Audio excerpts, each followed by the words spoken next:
안녕하세요. 부킹부킹의 윤군입니다. 오늘은 빌트, 우리가 지어올린 모든 것들의 과학이라는 이 제목의 책을 살펴보도록 하겠습니다.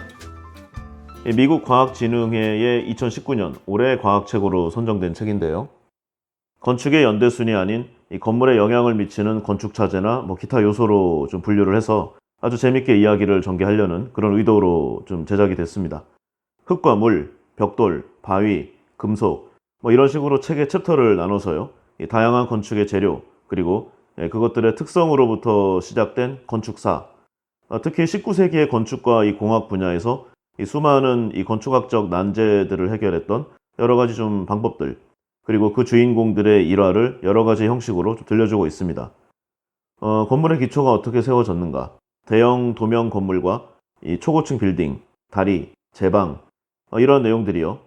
우리의 그 삶을 지탱해 주지만 동시에 제약이라고도 할 수 있는 중력, 바람, 물, 그리고 지진, 이런 좀 방해 요소로부터 어떻게 견뎌냈고 단단한 모양과 기능을 유지하는지 그 방법과 이유를 잘 설명해 주고 있습니다. 그렇지만 세상에 당연하게도 그냥 되는 것은 없죠.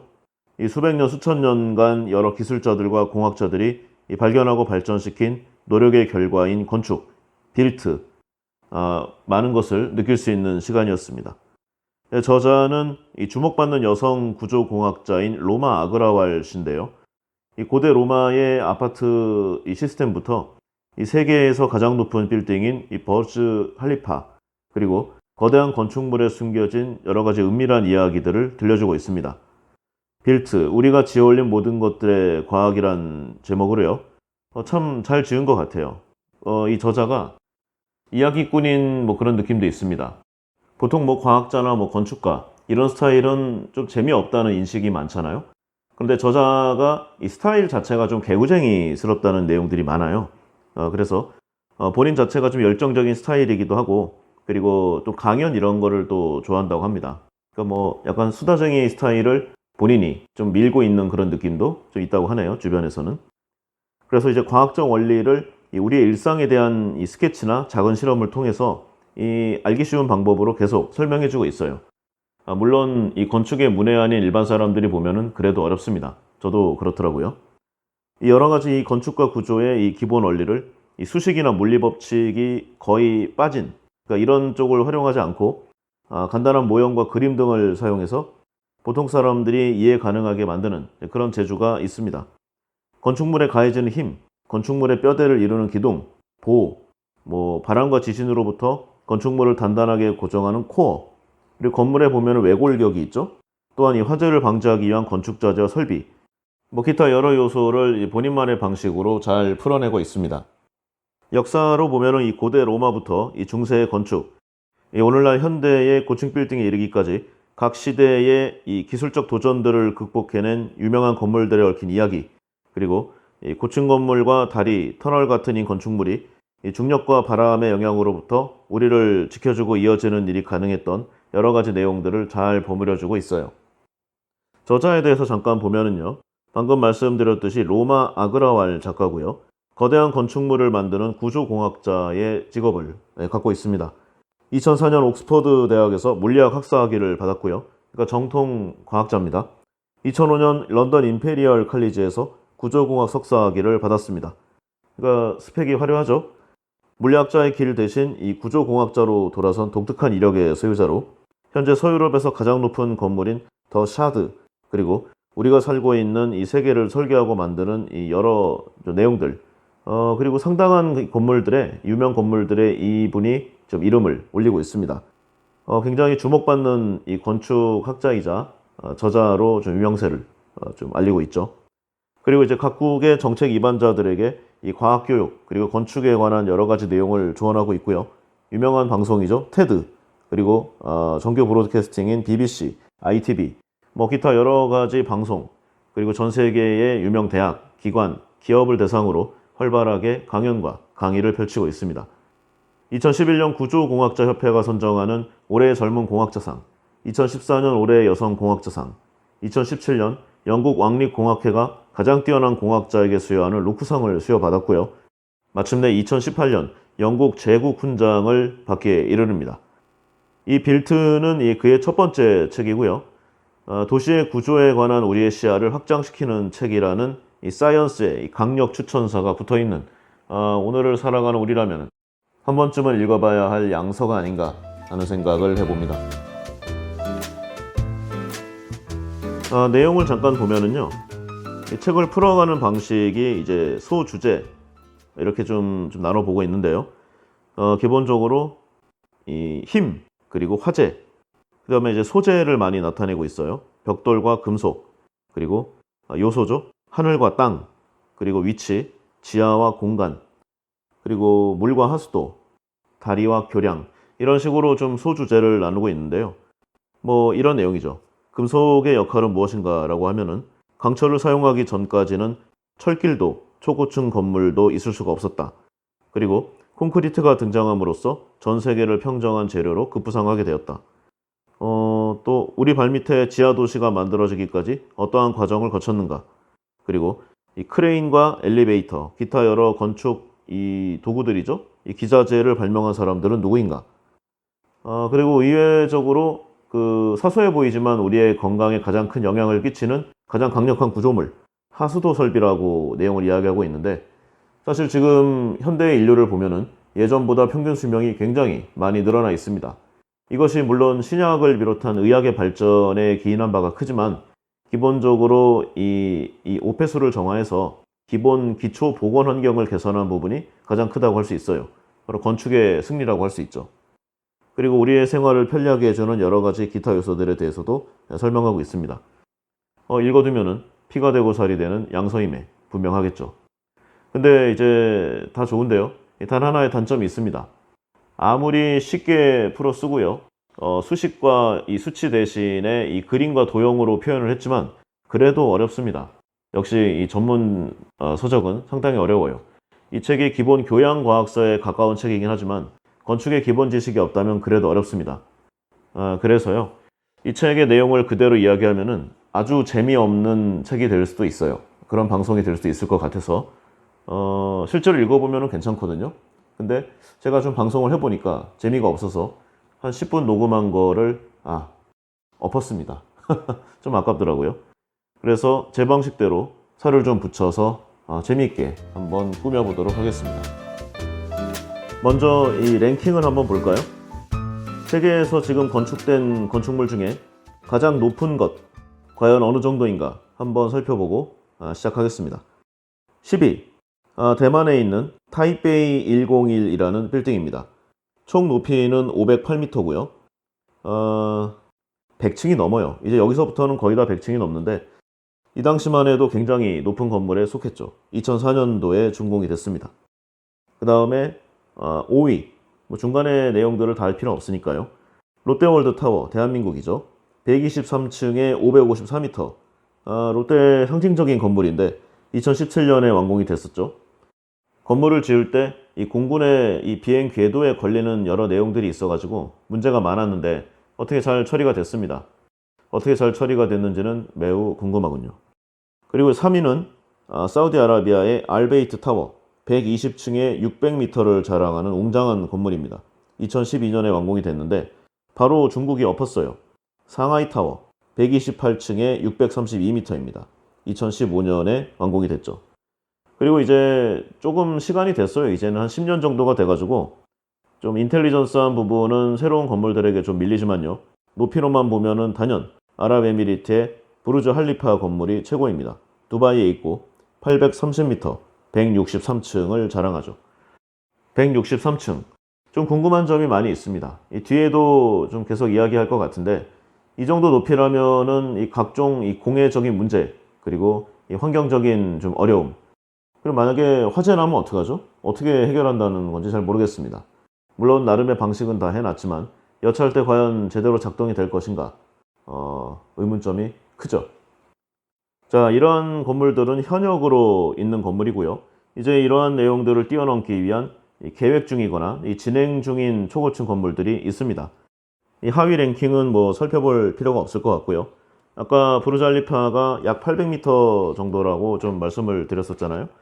현재 계획 중인 건물들 중에 3위 쿠웨이트의 부르즈 무바라크 알카비르 1000m가 넘고요. 234층을 자랑합니다.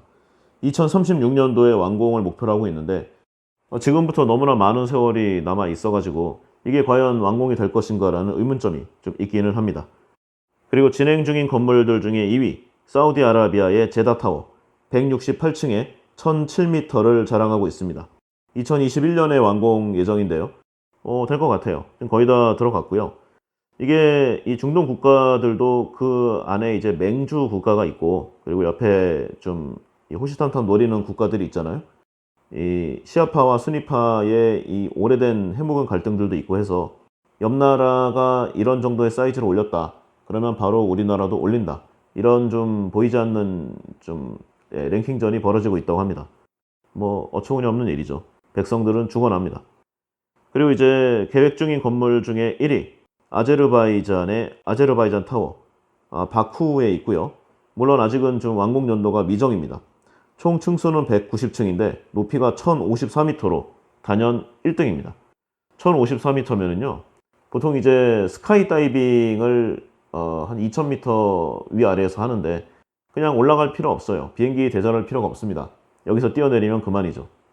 스카이 다이빙을 할 수 있는 높이에서 평상시 생활을 해야 되는 생활 과연 행복할지 한 번쯤 의문이 드는 것이 사실입니다. 자, 그런데 이러한 랭킹을 보면은요, 의문점이 있습니다. 지금 뭐 아주 몇 개의 건물이 있긴 하지만 대부분의 초고층 건물, 그러니까 한 80층, 90층이 넘어가고 한 500m 이상이 되는 건물들의 대부분이 중국, 중동, 그리고 기타 국가에 좀 포진되어 있습니다. 상대적으로 이 서구 선진국이라고 불리는 나라는 그 숫자가 굉장히 적죠. 그러면 이런 유럽이나 미국의 주거 지역에는 왜 이렇게 고층 건물이 없는가? 이 고층 건물이라기보다는 좀 우리가 좀 살아가는 이 고층 아파트로 한번 생각해 보겠습니다. 이 서구권에서 아파트를 고층으로 짓지 않는 이유, 뭐 여러 가지 다양한 이유가 있겠지만요. 이 고층 거주가 끼치는 이 해악의 심각성, 여기에 대한 연구 결과에 기인한 바가 크다고 하겠습니다. 학술적으로 보면은요, 1970년대와 1980년대 이미 고층 아파트 거주와 인간의 정신병리학적인 증상의 관계성에 대한 연구가 다방면으로 이루어졌습니다. 거의 다 이루어졌다고 해도 과언이 아닐 정도죠. 미국 코넬 대학교 연구팀과 이 캐나다의 브리티시 콜롬비아 대학교 연구팀이 이 각각 전 세계에서 진행된 고층 아파트의 실험 결과 사람에게 끼치는 영향에 관련된 연구가 총 망라되어 있는데요. 두 기관의 공통적인 결론은 고층 건물, 고층 아파트는 이 개인이나 가족에게 뿐만 아니라 사회적으로도 굉장히 부정적인 효과를 압도적으로 일으킨다. 이런 결론을 내렸습니다. 몇몇 연구 결과를 예시로 보면은요. 아파트의 이 고층에 거주할수록 또 고층 단지에 살수록 저층에 사는 사람들보다 여러 가지 정신적 질환이 훨씬 더 많다고 합니다. 가족 간의 불화 또한 더 높은 빈도로 발생하고요. 가정폭력이나 부부 간의 갈등도 더 많았다고 합니다. 특히 아이들에게 심각한데요. 고층 아파트 거주의 부정적인 영향이 성인들보다 수배 이상 크게 나타났다고 하네요. 고층 아파트에 사는 어린이들에게는 우울증, 야뇨증, 공포장애, 심리적 불안감, 기타 이상 증세가 훨씬 더 많이 관측이 되고요. 남학생들의 경우에는 집중력이 떨어지고 행동장애가 굉장히 많이 나타났다고 합니다. 어른들도 이 예외는 아닌데요. 고층에 살수록 우울증, 조현병을 비롯한 이 정신적 질환의 발생률이 훨씬 높았고요. 5층 이상에 사는 사람이 4층 이하에 사는 사람보다 정신적인 이상 증상이 2배 이상 많았다는 연구 결과도 있습니다. 또 우리나라 영구 임대 아파트를 대상으로 한 연구도 하나 있다고 하는데 자료가 좀 적어요, 표본이. 그래서 한계가 있지만 높은 층에 거주할수록 이 저층 거주자보다 자살률이 더 높다는 사실을 확인했다고 합니다. 이처럼 개인이나 가족에게 끼치는 부정적인 영향이 심각한데요. 근데 이제 고층 아파트가 야기하는 사회적 악 영향의 심각성에 더욱 주목해야 한다고 합니다. 그러니까 이 고층 거주자들은 상대적으로 이웃과의 교류가 훨씬 적은데요. 고층 아파트 단지에 거주할수록 또는 본인이 살고 싶은 층이 높으면 높을수록 남을 도와주려는 의지나 빈도가 훨씬 더 적었다고 합니다. 즉 고층에 살수록 이 사회적인 이 서포트 역할이 줄어든다는 내용이죠. 그러니까 사회에 기여하지 않고 혼자 이기적으로 사는 경향이 높다. 이런 결론에 이르른다는 내용입니다. 예전에 드라마가 있었죠. 스카이캐슬. 서울대나 아니면 최고 인류 대학이라고 불리우는 이런 명문 대학에만 입학할 수 있다면 자녀의 인성과 가족 관계가 망가져도 좋다는 그런 좀 선택을 보여주는 드라마였습니다. 아파트를 무조건 높게 지으려는 욕망도 이와 유사한 면이 크겠죠. 사업성만 좋다면 우리 가족이 정신질환에 걸리고 사회가 망가져도 좋다는 선택을 지금 우리는 하고 있는 것입니다. 유럽이나 미국에서는 아주 특정한 지역을 제외하고는 고층 아파트를 짓지 않는데요. 공동주택을 혹시 짓는다고 하더라도 대부분이 5층 내외로 좀 설계를 하고 있습니다. 그러나 우리는 무조건 고층으로 아파트를 지으려 하죠. 고층 아파트가 분양이 잘 되어 사업성이 좀 좋다는, 돈이 무엇보다 우선한다는 그런 논리입니다. 아파트로 부를 일구는 것이 가장 무난한 방법이니까 도대체 왜 고층 아파트의 층수를 규제하냐고 외치는 이 아파트의 조합원들 데모가 끊이지 않고 있습니다. 아파트를 고층으로 짓는 것은 헌법에 보장된 재산권의 행사이며 나의 권리라고 강변하고 있죠. 그러나 고층 아파트를 짓는 것은 단순히 이 산이나 강 등의 경관을 특정 계층이 사유하는 것만의 문제로 끝나는 것이 아닙니다. 이러한 시각, 경관 문제보다도 더 심각한 내용, 사람들이 고층 아파트 위주의 주거 공간에서 살게 될 때 공동체의 해체가 가속화해서 사회 공동이 와야 된다는 그런 내용의 좀 무서움을 우리는 좀 느껴야 할 것입니다. 외국의 연구에서 보듯이 고층에 사는 주민들은 상대적으로 남을 도와준 행위가 적은데 우리 사회는 이미 위층의 소음에 견디다 못해 이웃을 칼로 찔러 죽이는 지경에 이르르고 있습니다. 이 문제의 핵심은 콘크리트 바닥 두께라고도 할 수 있겠지만 그 이전에 공동체, 이 공동선의 와해가 보다 근본적인 문제라고 할 수 있겠죠. 세상에 돈 싫어하는 사람이 누가 있겠냐마는 그래도 목숨이 더 중요하지 않겠습니까? 그리고 살아가는 삶의 질이 훨씬 더 중요하다고 저는 생각합니다. 더 늦기 전에 이제부터라도 이 사회적 관계가 잘 일어나도록 이 공동주택, 대표적으로 아파트인데요. 잘 지어야 한다는 생각을 좀 많이 해봅니다. 그렇게 하려면 기본적으로 저층 위주로 아파트 단지를 짓는 것이 맞는 것 같고요.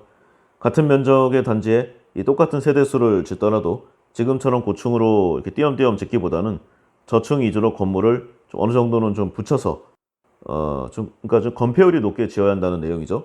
그래야 사람들 간의 우연한 마주침이 더 많이 일어나고 눈에 직접적으로 보이지는 않겠지만 사회적인 이 커뮤니티의 형성이 시작되지 않을까 하는 생각을 해봤습니다. 그러나 지금 우리 사회를 둘러싸고 있는 아파트 광풍에 과연 이런 얘기가 통할지 저로서도 의구심이 드네요. 이런 아파트에 관해서는 이전에 좀 상세히 좀 방송을 했었죠. 디레버리징. 그러니까 혹시 관심이 있으시면은 그 편을 다시 한번 들어보셔도 좋으리라고 생각합니다. 이제 조만간 바젤 3와 기타 여러 가지 내용으로 해서 나라가 돈을 줄이고 세계적으로 풀린 유동성을 회수하는 그런 조치들이 나오게 될 것입니다. 계속 이 방향으로 갈 수는 없잖아요. 언젠가는 지금 벌려져 있는 버블이 회수가 되는 날이 반드시 옵니다.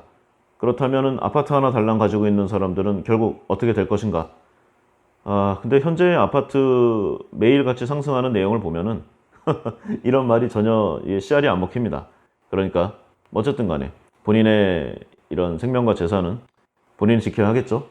저는 제가 생각한 방향으로 가겠습니다. 뭐 말 나온 김에 조금만 더 해볼까요? 이 고층 아파트 재건축 문제가 요즘 많이 시끄러운데요. 이게 여러 가지 문제가 있지만 프로젝트 사업이라는데 그 문제가 큰 부분도 있습니다. 프로젝트 사업이라고 하면은 일체 담보 없이 이 사업성 하나만 보고 이 은행과 건설업체가 일종의 동업 형식으로 하는 사업이라고 볼 수 있죠. 다시 말하면은요, 은행은 사업이 망하더라도 건설업체에 대한 구상권이 없다는 겁니다. 상대적으로 담보나 뭐 보증이 없으니까요, 고금리가 될 수밖에 없겠죠. 이런 최고의 고금리를 가져다가 뭐 심한 경우에는 15%에서 20%가 넘어가는 것들도 있습니다. 그러니까 아무리 신속히 재건축을 완료한다고 치더라도 뭐 최하 5년 이상의 세월이 허비가 되니까요. 뭐 최근 재건축을 보면은 10년 넘어가는 것들도 많죠. 계산을 해보면은 5년 만에 거의 원금의 70% 이상이 불어나는 그런 시스템을 가지고 있습니다. 이게 바로 아파트 재건축의 프로젝트 파이낸싱이죠. 여기에다가 이주비, 그에 따른 금융비, 개발 부담금, 개발 이익 환수금, 거기다가 임대아파트 부지를 25에서 30% 정도 강제로 기부 체납하고 철거비 내고 강제퇴거 용역비 지불하고요. 조합비와 폐기물 처리비 등등을 계속 내면은 이건 뭐 남는 게 있겠습니까? 지금이야 아파트 가격이 자고 일어나면은 올라가니까 이것을 감당할 수 있겠죠. 그러나 언제든 한계는 옵니다. 이것저것 다 계산을 해보면은요, 아무 건물이 없는 일반 나대지에 아파트를 짓는 것보다 2배, 많으면은 3, 4배까지 건축비가 더 들어갈 수밖에 없습니다. 그리고 이거는 아주 정상적으로 진행된다는 이 가정 속에 하는 계산이고요. 만약에 뭐 조금만 삐끗하면은 뭐 음아파트 같은 경우도 많죠. 재건축비가 700%, 800%까지 불어나는 경우도 있습니다. 인터넷 기사 찾아보시면 구글에 아주 상세하게 나와 있습니다. 이러한 요소를 미연에 방지하자면 올 100% 현금으로 사업을 추진하는 법이 제일 좋지만 그러한 돈을 갖고 있는 개인, 기업, 뭐 이런 주체는 전혀 없죠. 거기다가 이 초고층 아파트로 지으면은 한 집이 이제 보유하고 있는 아파트는 한 30평 정도가 되지만 대지 지분은 그야말로 형편없다고 할 정도로 작습니다. 이 몇 평 안 되는 대지 지분조차도 공동으로 집합이죠. 그래서 이 코가 깨어 있는 이런 상품들을 정식 부동산이다, 뭐 일반 단독주택처럼 안정된 부동산이라고 생각을 하면은 언젠가는 큰일 날 날이 온다는 그런 생각이었는데요. 요즘 같은 아파트 시대에는 저도 약간씩 흔들려요.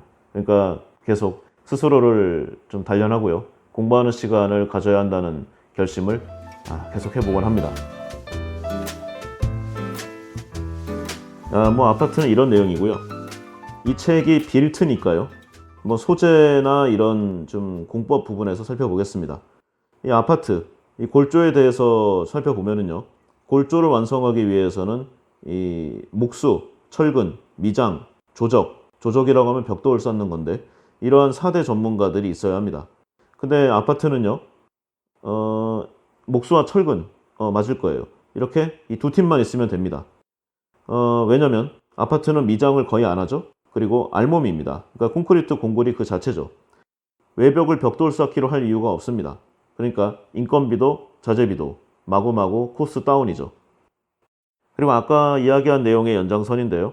요즘은 건축법이 좀 바뀌었는지 모르겠는데 이 국토법을 적용해서 용적률을 높이려면 대지의 25%, 30% 정도를 기부 체납해야 하는 건 아마 여전히 맞을 거예요. 그리고 소형 의무 비율도 20%였던가? 아마 지켜야 할 겁니다. 그러니까 이런 이 절대적인 원칙 하에서 가상적으로 설계를 해보면은 이제 재건축하는 아파트는 위로 계속 올라가야 된다는 겁니다. 40층, 50층, 60층으로 올라가야 된다는 내용이죠. 그러고도 조합원 분양분이 과연 얼마나 늘어날 수 있을까 장담할 수가 없습니다. 그리고 이렇게 되면은요, 하중 관계상 이 최하, 이 두께 45cm, 50cm 정도의 철골조, 그러니까 조립식 아파트를 지을 수밖에 없습니다. 그리고요, 아무리 고층으로 올라가도 일조권 이 사선 제한 등으로 해서 건축물의 총 연면적은 늘어날 수가 없습니다. 이게 건축의 원칙인데요. 이게 아무도 얘기하지 않습니다. 남이 사니까 그냥 따라 사는 건데 참 안타까운 일이에요. 그리고 여기다 더해서 이 고층은 그대로 유지하고 동간 거리까지 대폭 줄인다. 그래서 강제로 가구수를 늘린다. 그러면 지금의 닭장 아파트에서 이제는 통조림 아파트로 예, 그 정도 사이즈로 줄어드는 그런 느낌으로 변할 거예요.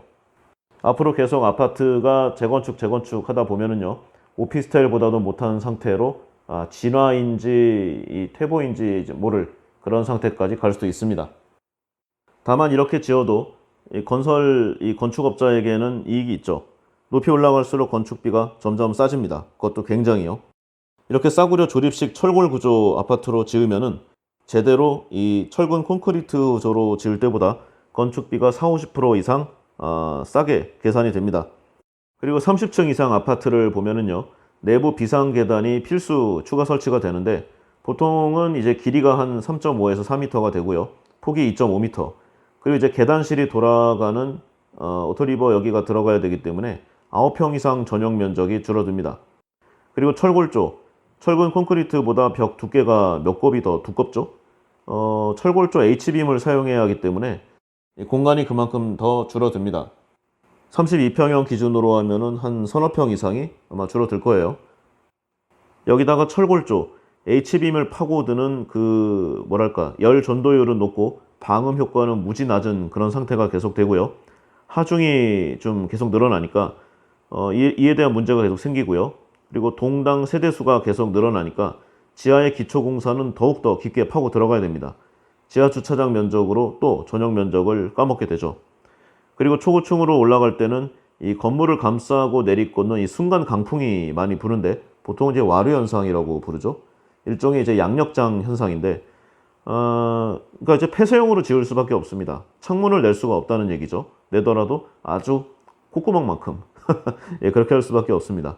그래서 환기나 산소 공급을 위해서 지하에 설치된 공조실에서 덕트를 통해서 기계식으로 공급되는 만들어진 이 미세먼지 가득한 산소를 마시면서 살 수밖에 없습니다. 여기다 추가로 또 이 건축물이 강풍에 꺾이지 않게 이 워낙 초고층이니까 이 바람에 좀 약해요. 그래서 흔들공법으로 지어야 합니다. 뭐 아시죠? 바람 불면은 여기에 살짝 몸을 맡겨서 좀 위험하지 않게 그렇게 짓는 건데요. 이런 공법의 한계가 좀 있습니다. 인간의 정서에 아주 악영향을 끼친다는 거죠.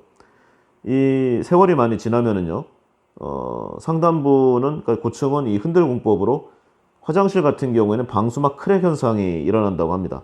그러니까 화장실에 붙인 타일이 쏠려서 쏟아지는 현상을 피할 수가 없는 그런 내용인데, 이게 이 정도로 흔들리고 이러면은 여기 사는 사람들은 굉장히 정서적으로 불안하겠죠. 그리고 지금의 아파트 가격이 비싼 이유는 아무래도 뭐 서울 등의 이 대도시가 인프라가 좋으니까, 그리고 학군도 좋잖아요. 앞으로는 이런 게 더 의미가 없어지겠지만 그런 거에 기반한 좀 내용들이 많습니다. 그런데 이번에 코로나가 많은 것들을 깼죠. 재택근무, 화상교육, 온라인 쇼핑이 우리의 삶을 지배하고 있습니다. 예전에 네덜란드에서 튤립 버블이 한참 일어서 튤립 구근 하나가 집 3채 이상의 값어치를 하는 때가 있었습니다. 곧 제로로 수렴됐죠. 아마도 오늘날의 우리의 아파트 이 광풍, 아파트 버블이 이 튤립 버블의 21세기 버전이 아닌가 하는 생각을 해봅니다. 뭐 건축이라고 해서 대표적으로 좀 초고층 건물과 아파트를 좀 살펴봤고요. 나머지는 예로 들려고 하니까 너무 전문적이고 또 무엇보다도 재미가 없습니다. 뭐 굳이 재미없는 방송을 일부러 하거나 들을 필요는 없겠죠. 그래서 이런 내용을 해봤고, 요 한 얘기만 하고 나머지 2부에서는 다른 내용을 하도록 하겠습니다. 이 건축이라고 보기는 좀 그렇지만 우리 왜 배 만드는 산업 조선업 있잖아요. 원래는 이 조선업이 일본이 넘버원이었습니다.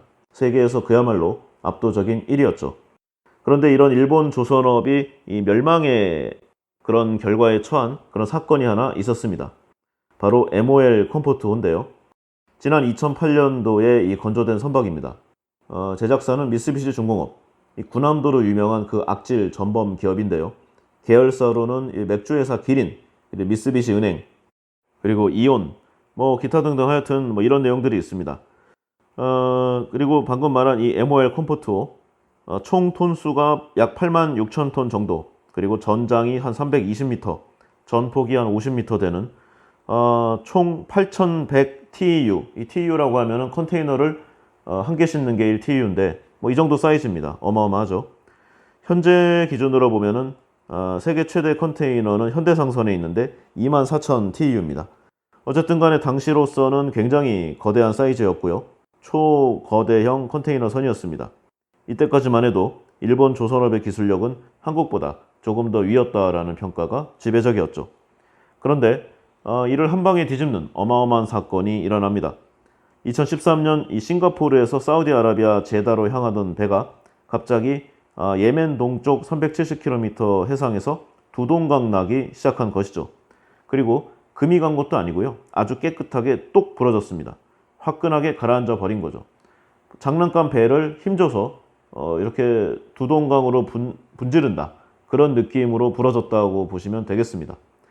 8만 7천 톤짜리 배가 이렇게 해상에서 공중분해된 것이죠. 이토록 큰 배가 일반 기관 고장이나 뭐 기타 전자장치의 고장도 아닌 그야말로 두동강이 나서 침몰했다는 것, 엄청난 사건이었고요. 세계 해운사들에게 큰 충격을 주었습니다. 진짜 황당한 사건이 아닐 수가 없어요. 그래서 위험하지 않습니까? 각 해운사가 이 배의 자매선, 그러니까 같은 설계도와 같은 플랫폼을 유지하는 배들을 전수조사했습니다. 그랬더니 전 세계 6척 중에서 이 5척이, 이 5개가 똑같은 가운데 부위에 치명적인 손상이 있는 것이 발견되었습니다. 그리고 이게 어느 정도 수리를 하거나 뭐 좀 땜질을 해서 해결될 부분이 아니라 이 완전히 구조적으로 큰 결함이 있는 것임을 밝혀냈습니다. 배가 침몰하면은 발주도 오래 걸리고 화주에게 보상도 해야 되고 뭐 선주도 난리 나고 여러 가지 문제가 있지만요. 그보다도 이제 신뢰 상실이란 부분이 가장 컸습니다. 전 세계에서 일본의 이 선박을 발주하려던 여러 선주들은 이 어처구니 없는 사고에 완전히 경악을 했고요. 방향을 돌려서 한국과 중국으로 발주처를 급선회했습니다. 당시 기준으로 보면은 이제 고급선, 고부가가치선은 한국에, 벌크나 컨테이너선은 중국에 이런 식으로 양분된 셈이죠. 어쨌든 간에 이 뒤로 일본 조선업은 침몰했고요.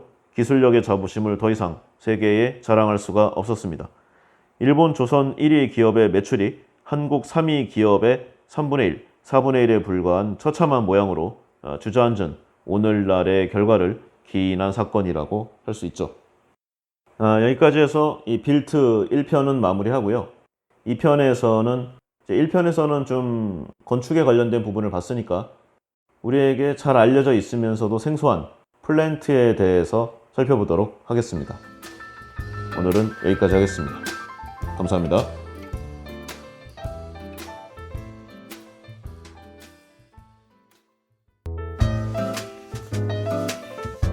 안녕하세요. 부킹의 윤꾼입니다. 오늘 빌트 두 번째 시간을 진행해 보겠습니다. 두 번째 할 이야기의 주제는 플랜트인데요. 우리는 이 세상을 살아가면서 이 플랜트와 이 플랜트 엔지니어링에 많은 도움을 받고 있지만 실제로 이게 무엇인지 잘 모릅니다.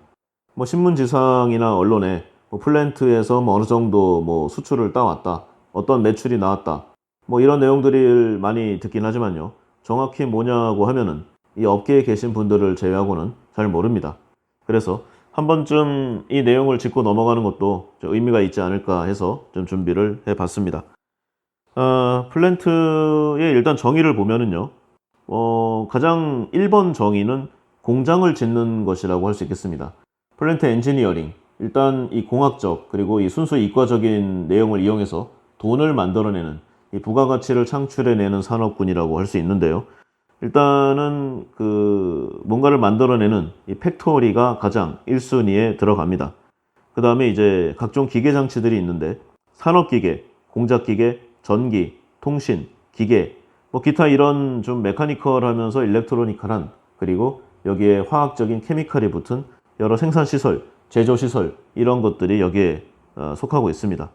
그 다음에 이제 좀 더 광의의 내용으로 가면은요, 이제 어떤 물질이나 에너지를 얻기 위한 이 원료나 에너지 공급 장치, 그리고 물리적이고 화학적인 작용을 하게 하는 장치, 생산시설, 여기까지 포함을 하고요. 가장 넓게 보면은 이 전력과 석유, 가스, 담수화 시설, 기타 제품을 생산할 수 있는 모든 설비를 공급하는 그런 산업을 통칭하고 있습니다. 해외에서 플랜트를 수주했다. 그러면 설비나 부품 상당 부분을 국내에서 조달하기 때문에 전체 금액 중에 절반 정도 이상이 수출로 연결되는 효과도 있죠. 한마디로 나라에 큰 도움이 되는 산업이라는 내용입니다.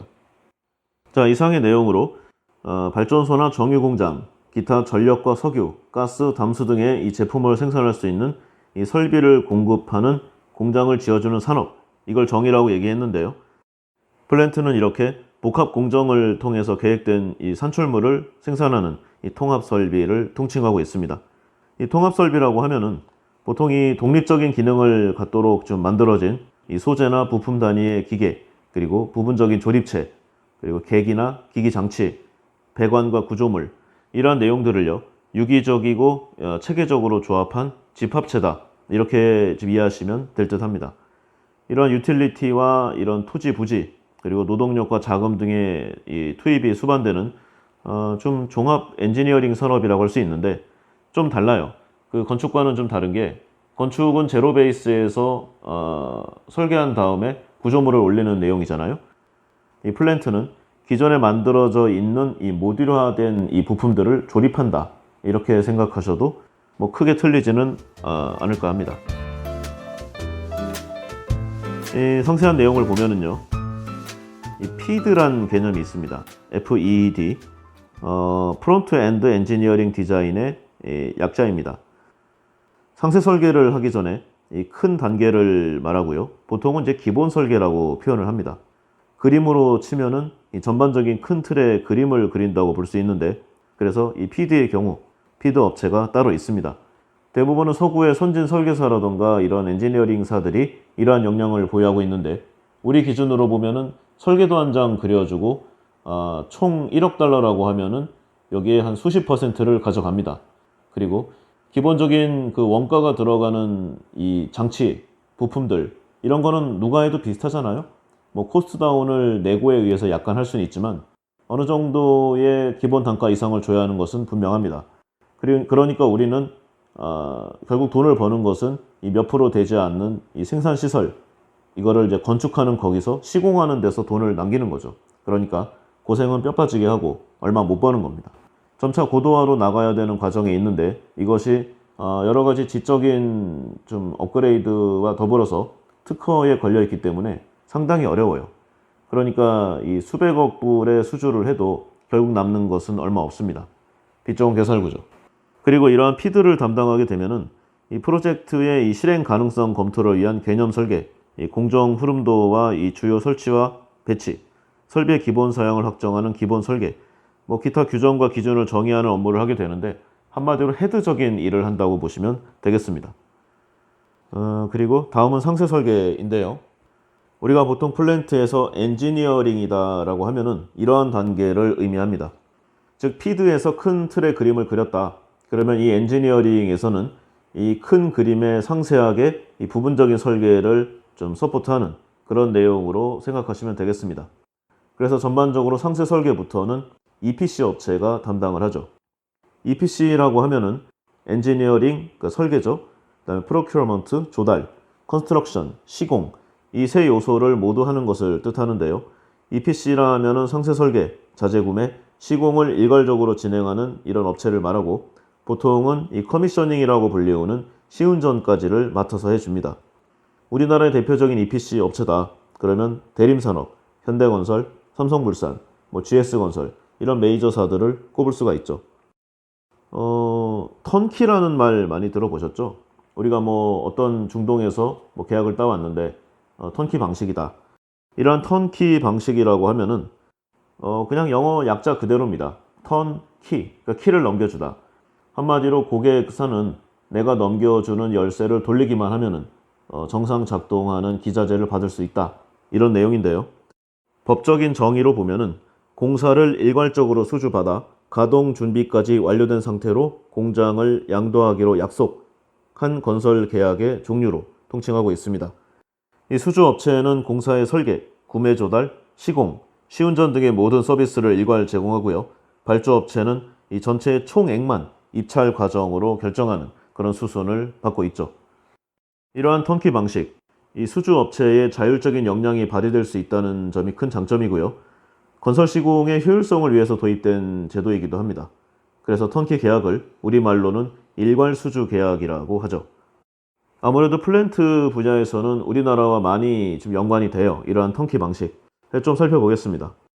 이 기존에는 원래 설계와 이 시공을 좀 분리 입찰을 하는 경우가 많았는데, 이렇게 되면 시공자는 이 설계에 대한 책임을 지지 않습니다.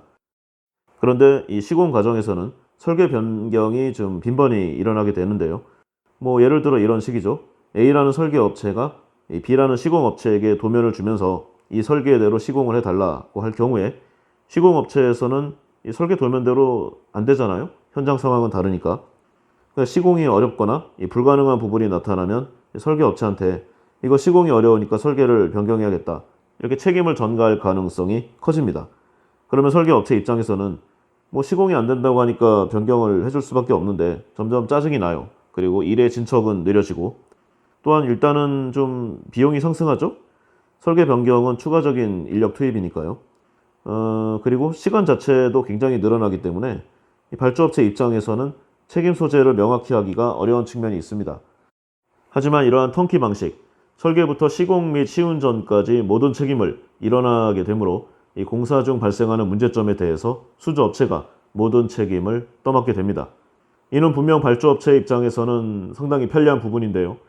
하지만 수주업체 쪽에서는 작성된 설계안에 따라 시공이 될 수 있도록 어떻게든 책임을 지려야 할 것이므로 일종의 리스크로 작용하기도 합니다. 공사의 전 과정을 일괄적으로 컨트롤할 수 있다. 그리고 이러한 업무를 수행하는 과정 중에 실력 향상이 되겠죠? 전체를 다 볼 수 있으니까요. 큰 장점이 있는 반면에 단점도 있습니다. 이러한 턴키 공사의 경우 아주 불가항력적인 사유를 제외하고는 그 계약 금액을 조정할 수 없도록 명시가 되어 있습니다. 이걸 안 하면 한도 끝도 없이 늘어나요. 즉 수주 업체 쪽에서는 계약 금액 내에서 프로젝트를 반드시 진행해야 한다는 의미로 연결이 됩니다. 만약 설계 변경 등으로 인한 비용 상승이 발생이 되면 부담이 되겠죠? 그리고 설계 변경을 기피하는 경우가 생길 수가 있습니다. 피해야 되니까 그 코스트 상승은요. 설계를 기피한다는 말의 의미, 결국 시공으로 이어지는 최적 설계를 비용 상승으로 인해서 피한다는 말이 될 수도 있죠. 그래서 프로젝트 전체의 완성도나 유기적 결합성이 떨어질 수도 있는 일종의 공사의 리스크로 작용될 수도 있습니다. 이 부분 때문에 우리나라가 많은 피해를 봤는데요. 한때 이 전 세계적으로 해양 플랜트 전성 시대가 있었습니다. 지금도 이제 뭐 없다고는 할 수 없지만 유가가 떨어지고 이러면은 플랜트의 중요성은 떨어지니까 현재 굉장히 어려워요. 근데 한때 이 플랜트의 그 기술력도 없으면서 전 세계적으로 나오는 수주를 저가에 우리나라 업체들끼리 출혈 경쟁을 하던 때가 있었습니다. 그 대가로 회사당 몇 조 원 이상씩의 손해를 봤죠. 건축으로 건축 분야에서 아파트 팔아서 몇 억씩 남기는 거를 이쪽 남의 나라 바다 한복판에 다 쏟아 부은 겁니다. 물론 그러면서도 많은 것을 배우긴 했지만 이제 플랜트의 발주 자체가 줄어드는 상황이 되니까 과연 이것이 공부가 되었는가 의문점이 남을 수밖에 없죠. 이런 부분이 이제 턴키 내용이고요. 다시 플랜트로 좀 돌아가면은 일단 종류를 한번 보겠습니다. 굉장히 많은데요. 상세하게 아주 디테일한 부분까지 치면은 수백 수천 가지로 나눌 수가 있지만 큰 틀에서 대여섯 가지로 한번 구별해서 살펴보도록 하겠습니다. 먼저 오일 앤 가스 플랜트인데요. 뭐 이름 그대로 석유와 가스를 생산합니다. 아주 1차원적인 플랜트라고 볼 수 있는데 인풋 없이 아웃풋만 있는 그런 설비입니다. 뽑아내기만 하는 거죠. 플랜트 흐름의 가장 상위 개념으로 볼 수 있습니다. 관련된 회사로는 아마 많이 들어보셨을 거예요. 네덜란드의 로얄 더치 쉘, 그리고 미국의 엑슨모빌, 사우디아라비아의 아람코, 프랑스의 토탈 등이 있습니다. 이런 업체들은 대부분 이 다음 스트림인 정유 사업까지 이루고 있죠. 그리고 정유 플랜트, 이 오일과 가스 플랜트에서 생산된 원유를 중류를 해서요, 다양한 원료를 만들어내는 그런 플랜트입니다. 프로판과 부탄, 휘발유, 중유, 나프타, 그다음 경유와 아스팔트, 벙커CU 뭐 이런 부분들을 생산하고요. 생산부를 석유화학회사, 가스회사, 그리고 기타 일반 산업용으로 판매를 하고 있습니다. 오일과 이 가스 플랜트와는 반대 단계로 볼 수 있는데 흔히 다운스트림이라고 표현합니다. 정유 플랜트의 가장 큰 특징 중에 하나가 이 증류 공정 때문에 거대한 증류탑이 있다는 것인데요. 아마 뭐 구조물들 많이 보셨을 거예요. 앞서 얘기한 회사 외에 우리나라의 이제 GS 칼텍스, SK에너지, S오일 이런 회사들이 대표적으로 여기에 속해 있습니다. 그 다음에 이제 석유화학 플랜트가 있는데요.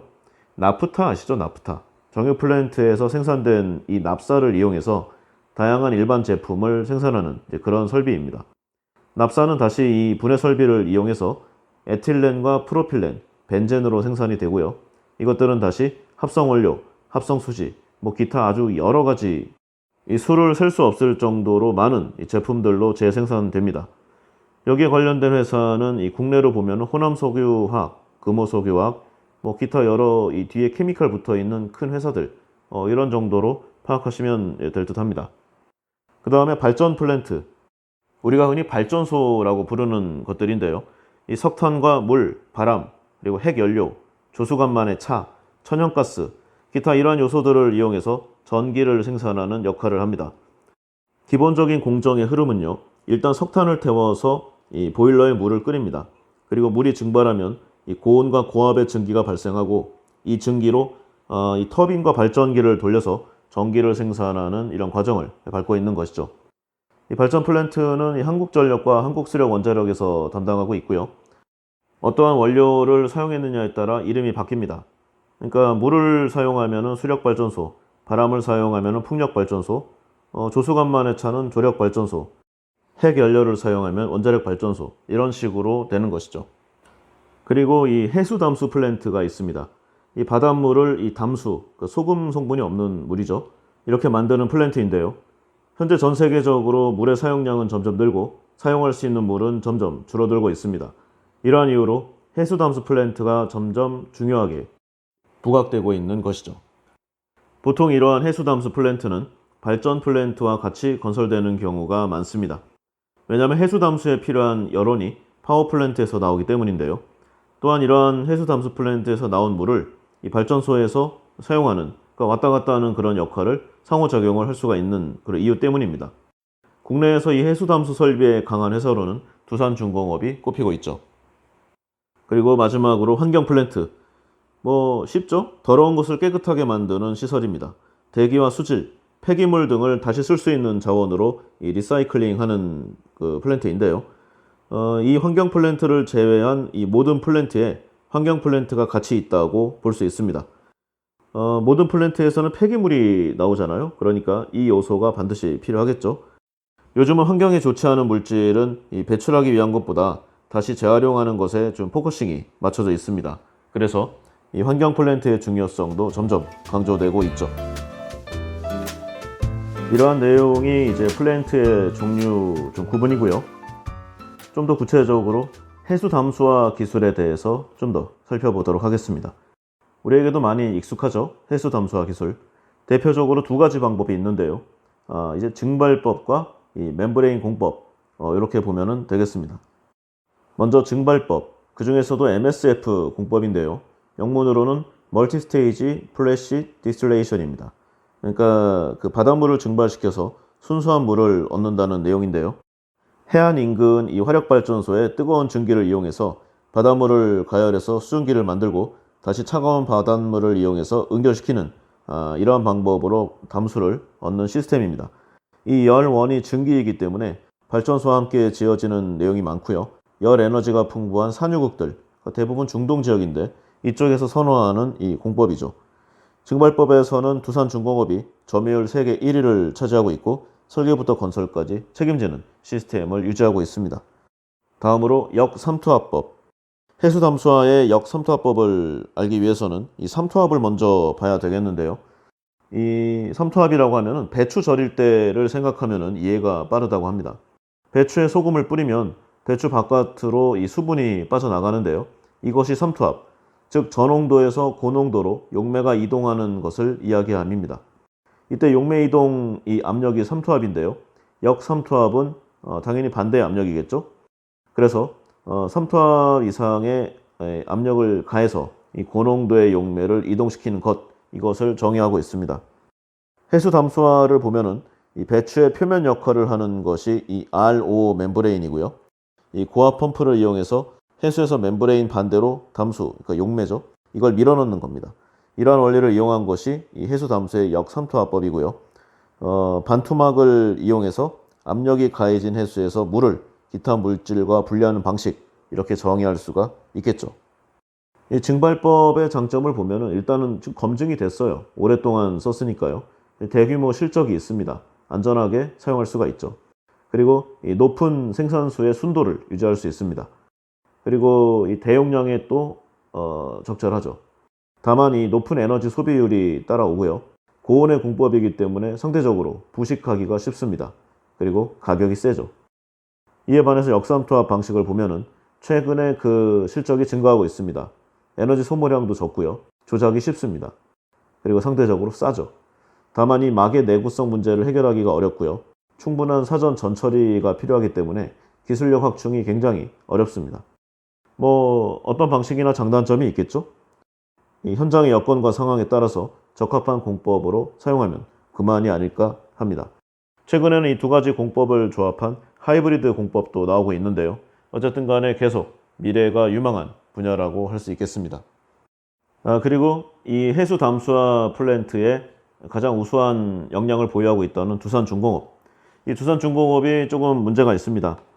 그 대규모 명예퇴직을 좀 실시하고 있고요. 어렵다고 난리죠, 여기저기서.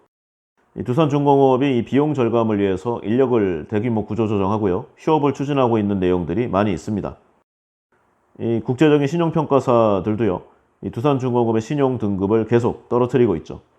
이 두산그룹의 중간 지주사 역할을 해왔던 이 두산중공업이 사실상 몰락하고 있다는 느낌인데요. 계속 하향이에요, 이 주가가. 그러면 이러한 사이즈의 두산중공업의 몰락이 한국의 경제계에도 치명타를 입힐 수 있다. 도대체 정부는 무엇을 하는가? 이렇게 공격을 하고 있습니다. 정부가 이 섣부르게 이 탈원전 정책을 시행한 것이 원인이다. 탈원전 정책으로 인해서 이 원전의 설비 수주가 끊긴 결과가 두산중공업의 몰락이다. 이런 식으로 엄청나게 공격을 했었죠. 두산중공업을 망가뜨린 탈원전 정책, 과연 사실일까요? 때는 한 20여 년 정도 전인데요. 이 주력 업종을 식품과 음료 부문에서 기술과 중장비 소재 부문으로 옮기자 바로 1996년 두산 창립 100주년 이 간담회에서 당시에 박용건 회장이 신두산을 선언하면서 두산은 변신하기 시작했습니다. 그 뒤에 현재 두산중공업인 한국중공업을 인수했고요. 현재 두산인프라코어인 대우종합기계, 그리고 현재 두산밥켓인 이 밥켓을 인수하게 됩니다. 그 결과로 글로벌 발전과 장비 기업으로 성장을 했죠. 1990년대에는 10위권 밖에 머물던 재계 순위가 2000년대 들어서 10위 안쪽으로 안착을 한 것도 이때입니다. 두산그룹 내 중공업 부문의 매출이 그룹 전체 매출의 90% 차지하는 수준까지 올라왔고요. 소비재 중심에서 중공업 기업으로의 전환, 굉장히 성공적이라는 국내외에는 물론 각계의 찬사를 받았습니다. 두산중공업은 세계 변화의 중심에 있었죠. 그리고 이 두산중공업은 이 국내 발전 설비 시장에서 가히 독점적인 지위에 있다고도 할 수 있었는데요. 당시 공기업이었던 한국중공업으로부터 이 발전 및 산업 설비 관련 기술을 모두 이전받았고 정부가 수주 물량을 대폭 밀어줬습니다. 원자력 발전소용 원자로와 이 증기 발생기 등 이 주요 설비를 제조하는 곳이 국내에서는 두산중공업뿐인데요. 정부 지원과 안정적인 시장 환경이 맞물려서 견고하고도 급격한 성장을 해왔죠. 석탄 화력 발전 부문에서 수익을 내는 한편 이 원전 부문은 미래 수익원으로 선정해서 계속 경쟁력을 키워왔습니다. 그래서 2012년 두산중공업은 출범 당시 매출액 2조 원에 약 5배에 달하는 10조 원을 기록하게도 됐죠. 굉장히 잘 나가는 시절이었습니다. 2013년에도 두산중공업의 실적은 양호했는데요. 그 다음 해인 2014년부터 갑자기 위기가 감지됩니다. 원인은 대규모 금융 비용이 있었는데요. 2014년 기준으로 보면은 두산중공업은 영업이익을 9천억 원을 내고도 850억 원 수준의 당기 순손실을 기록했습니다. 그리고 이러한 당기 순손실은 지금까지도 계속 이어지고 있죠. 상식적으로 이해가 안 되는 경영 운용입니다. 2019년을 기준으로 보면은 두산중공업의 매출액은 15조 6,500억, 어마어마한 실적이죠. 연결 기준이고요. 그 이전에 2018년 대비 6% 이상 늘어났습니다. 영업이익도 1조 768억 원, 전년 대비 7% 상승, 아주 양호해요. 그리고 두산중공업의 자회사인 두산인프라코어와 두산밥켓의 실적이 계속 좋아진 것도 영향을 했었죠. 하지만 이번에도 1,043억 원의 당기 순손실을 기록했습니다.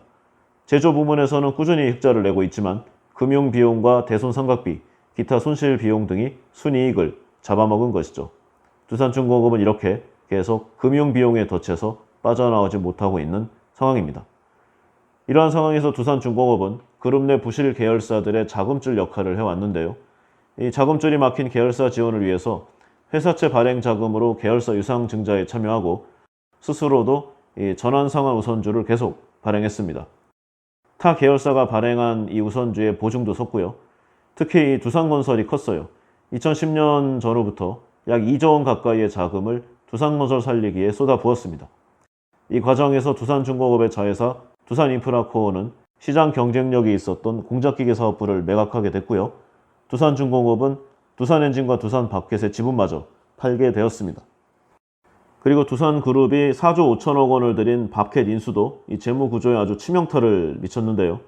밥켓 인수 금액의 80%를 외부 차입을 통해 해결했었고 영구채를 발행한 두산은 막대한 금융 비용을 부담해 왔습니다. 영구채 아시죠? 이자만 내면은 계속 빚으로 담아놔도 괜찮습니다. 이게 예전 회계 기준으로는 빚으로 인식도 안 됐어요.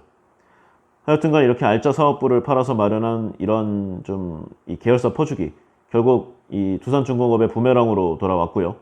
2019년 말 기준으로 보면은 두산중공업의 연결 기준 부채 비율이 300%까지 치솟았습니다. 일반 기업으로 보면 부도죠. 최근 5년간 평균 부채 비율을 보면 약 270%고 하여튼 뭐 계속 계열사 살리기 하다가 부진해서 빠져서 헤어나오지 못하고 있는 그런 상황입니다. 그러면 이런 두산중공업이 잘 나가다가 정부의 탈원전 정책 때문에 망했다. 그러면 탈원전 정책은 얼마나 영향을 끼쳤는가? 2014년 이후에 두산중공업의 신규 수주 물량을 보면은요, 원전 비중은 전체 수주량의 10%대에 불과합니다. 수주 물량의 87% 정도는 해외 석탄 발전소가 차지하고 있죠. 사업 포트폴리오 가운데 원전이 차지하는 비중 역시 10%대에 머뭅니다. 두산중공업의 전체 사업 수주 물량이 준 것은 석탄 화력 발전의 물량이 줄면서 나타난 결과죠.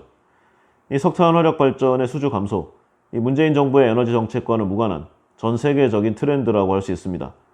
지난 2015년 온실가스 감축을 결의한 파리 기후변화 협약, 그 이후로요, 세계 석탄 화력의 신규 발주는 큰 폭, 대폭으로 감소하고 있습니다. 2015년 기준으로 보면 88기가와트에서 2018년에는 23기가와트로 줄었죠. 4분의 1 토막 난 겁니다.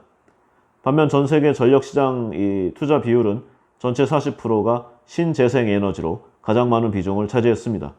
그러니까 정부의 탈원전, 신재생화의 이동은 아주 자연스럽고 바람직한 정책 방향이라는 것이죠.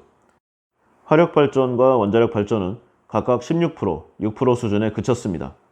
즉 두산중공업의 실적 하락 원인은 전 세계적인 석탄 화력 발전의 수요 감소에 있는데요. 마찬가지로 이 GE와 지멘스 등 글로벌 탑 랭킹의 발전 업체들도 에너지 전환 흐름에 따라서 석탄 화력 사업 규모를 대폭 축소하거나 포기하고 있는 상황입니다. 두산중공업의 위기는 이미 오래전부터 진행되어 온 내용에 불과하다는 것이죠. 다만 이 산업 특성상 포트폴리오 다각화가 쉽지 않은 이 중후장대형 사업이잖아요. 그러니까 그냥 기존 사업 방식을 유지했던 그 결과에 지나지 않는 것입니다.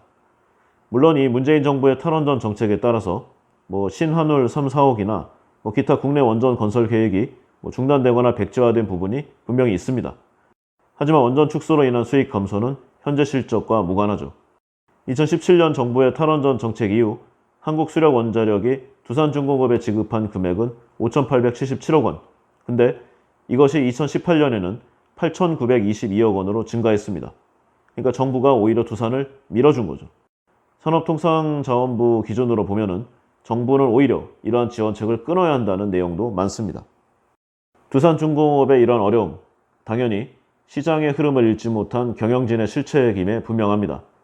두산중공업은 이 최근 3, 4년간 발전 시장의 방향을 완전히 오판했고요. 국내외 성장 잠재력을 대부분 상실했습니다. 두산중공업의 문제는 금융부문 적자 누적과 글로벌 에너지 시장 적응 실패에 따른 것이기 때문에 정부의 정책, 그러니까 원전 정책이 영향은 어느 정도 미쳤겠지만 절대적인 것은 아니라는 것에 저는 깊이 공감을 합니다. 그러면 지금 일어나고 있는 이러한 구조조정, 인력조정은 과연 어떤 의미인가? 바로 경영진의 무능을 밑에서 직원들이 몸으로 때우는 것이죠. 앞으로 2023-4년까지 신재생에너지의 연평균 성장률은 10에서 11%, 석탄화력은 0.7%, 원자력은 0.6% 수준에 불과합니다. 그리고 앞으로는 이 석탄화력과 원자력은 성장률이 마이너스가 될 수도 있죠. 그러니까 두산중공업이 타이밍을 놓쳤는데 물론 두산중공업도 바보가 아닙니다. 재생에너지로의 전환이 거스를 수 없는 대세임을 잘 받아들였고 나름의 준비를 하고 있습니다.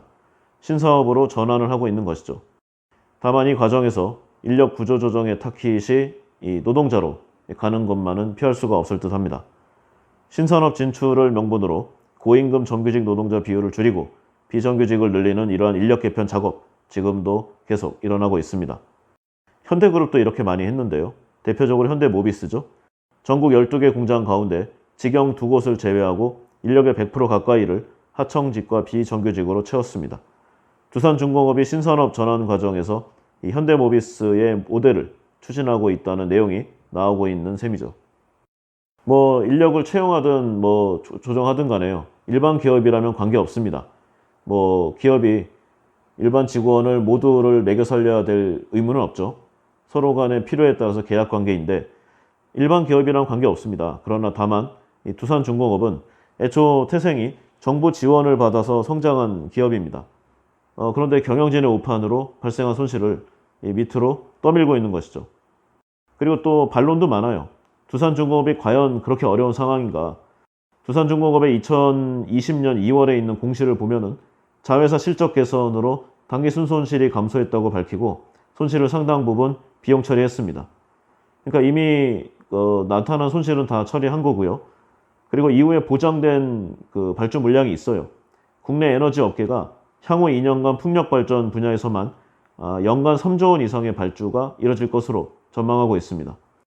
풍력 발전 설비는 국내 기준으로는 두산중공업과 유니슨 이 두 회사에서만 생산하기 때문에 뭐 거의 독과점 하겠죠? 그러니까 이것만 유지해도 회사가 뭐 흔들릴 염려는 없다는 것입니다. 그러니까 위기를 틈타서 오히려 위기를 부풀려서 내부의 구조조정을 하는 그런 과정을 밟는 것이 아닌가 하는 의심을 갖고 있는 것이죠. 자, 뭐 플랜트는 이렇고요. 그러니까 지금까지 살펴본 것이 이제 육상 플랜트입니다. 그러면 이번에는 해양 플랜트를 뭐 살펴보겠는데요. 너무 우리랑 감이 머니까 좀 넓은 범위에서만 한번 짚고 넘어가도록 하겠습니다. 해양 플랜트라고 하면은요, 바다 위에 설치해서 이 천연가스나 석유 등의 천연 자원을 좀 뽑아내는 그런 구조물들을 말하는데요.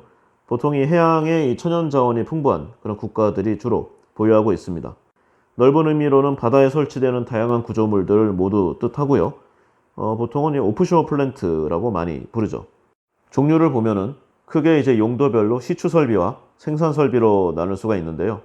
뭐 설치 형태별로 고정식과 부유식으로 구분이 되기도 합니다. 몇 가지만 살펴보겠습니다. 먼저 시추 설비. 해저면에 구멍을 뚫고 파이프를 길게 좀 삽입을 해서 원유나 가스를 뽑아 올리는 그런 장비를 말함입니다. 대표적인 시추 설비는 먼저 드릴십이 있는데요. 수심이 깊어서 고정된 구조물을 설치할 수 없는 해상에서 좀 시추 작업을 할 수 있도록 만들어진 좀 배 모양의 선박 형태의 설비입니다. 자력으로 이동이 가능하고 파도가 심한 해상에서도 원유를 발굴할 수가 있죠. 보통 한 척당 뭐 1, 2조 원에 달할 정도로 초고가의 선박이고요. 모든 선박 제조 능력의 총결합체라고도 할 수 있습니다. 해저 시추 작업 중에 뭐 고압가스나 원유 분출 사고 발생 등을 모두 미연에 방지하는 최첨단 장치를 싣고 있고요. 한 곳에서 독자적으로 수개월 동안 작업을 벌인 뒤에 다른 현장으로 이동해서 시추 작업을 벌이는 아주 인텔리전트하고 전천후인 그런 시설입니다. 그 다음에 리그가 있는데요. 이제 세미 리그, 반잠수식 시추선이라고 표현하면 되겠습니다. 이 파도에 의해서 받는 영향을 최소화하기 위해서 반만 바닷물에 잠기는 형태의 시추선인데요. 이 드릴십에 비해서 물에 닿는 면적이 작기 때문에 수직 운동이 줄어들어요. 그래서 보통 좀 기능이 뛰어난 부분을 많이 설계할 수가 있습니다. 좀 떠 있는 부분이 많으니까 기본 이 시추 기능에 더해서 뭐 마무리 기능이라던가 기타 이 신개념의 여러 좀 내용들을 많이 실을 수가 있습니다. 다음에 잭업 리그. 다리가 길게 달려있는 시추 설비를 좀 생각하시면 되는데요. 해저면에 다리를 고정시켜서 작업을 하기 때문에 비교적 얕은 바다에서만 사용을 합니다. 대부분 사이즈도 좀 중소형이죠.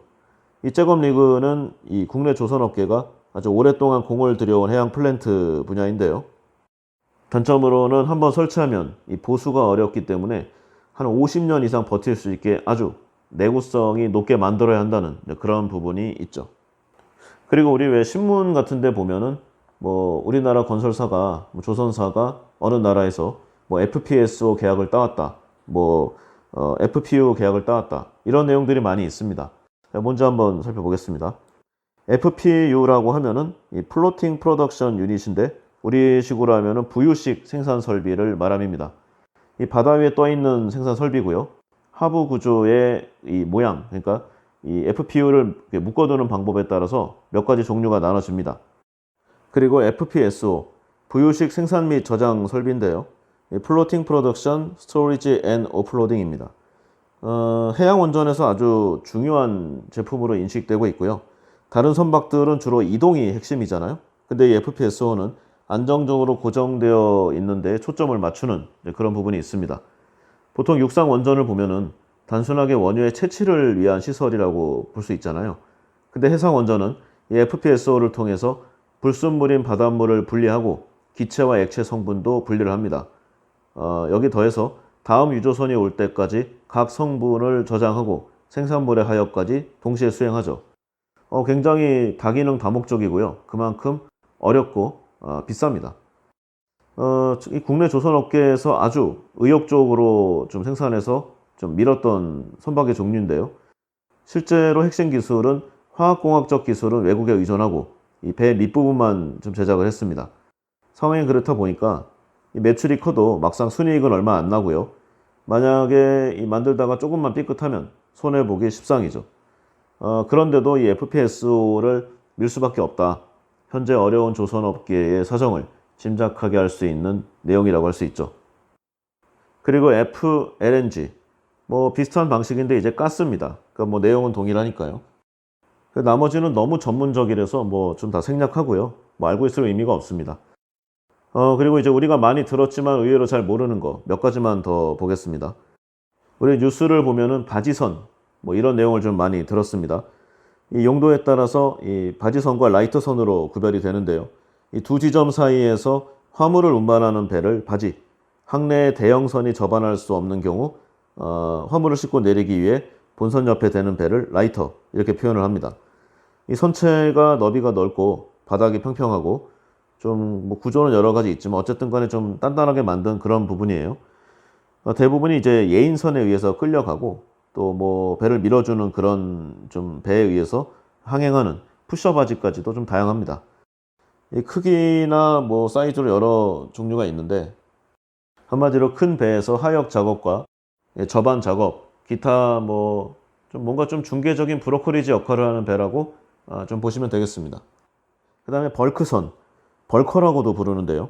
포장하지 않은 화물을 그대로 적재할 수 있는 이 화물 전용선을 뜻하죠. 뭐 석탄 전용선, 시멘트 전용선, 뭐 곡물, 광석, 기타 이런 걸로 좀 나눠집니다. 컨테이너선은 아시죠? 예, 모양 이쁘게 해가지고 적재하기 쉽게 이렇게 만들어진 배고요. 그리고 뭐 VLCC, 뭐 기타 등등 여러 배들이 있는데 뭐 굳이 뭐 알지 않아도 될 것 같습니다. 우리 생활에 거의 뭐 볼 일이 없어요. 기타적으로 또 좀 다양한 자료를 좀 준비해 봤는데요. 하다 보니까 제가 좀 재미가 없을 것 같아요. 그래서 방송을 하는 제가 재미가 없는데 듣는 청취자들은 뭐 얼마나 느낌이 오겠습니까? 그래서 이 정도 내용으로 마무리를 하고요. 결론적으로 이 책 빌트 덕분에 좀 여러 가지를 저도 새로 좀 찾아보고 개념 정리를 다시 한 좀 좋은 시간을 좀 가지게 됐습니다. 상당히 고마운 책이고, 그리고 이제 처음에 얘기한 그대로 이 책이 이 전문 서적 중에서는 굉장히 쉽고 그래도 재미있게 좀 쓰여졌습니다. 저자 자신이 좀 글재주가 있고 말하는 좀 능력이 있어요. 그래서 상당히 편한 부분이 분명히 있는데 그래도 어렵습니다. 그래서 이 책을 읽는 분이 어떤 느낌을 가질까는 잘 모르겠어요. 제 개인적인 생각은 굉장히 유익하고 재미가 있었지만 그래도 어렵다 정도로 하겠습니다. 그래도 만약 좀 시간적인 여유가 있고 이 분야에 대해서 기본적인 개념을 좀 알고 싶다. 이런 목적이라면 이 책 빌트는 굉장히 큰 도움을 줄 수 있음에 확신합니다. 그런 분이 계시다면 반드시 한번 사서 일독해 보시기를 권해드립니다. 오늘은 여기까지 하겠습니다. 감사합니다.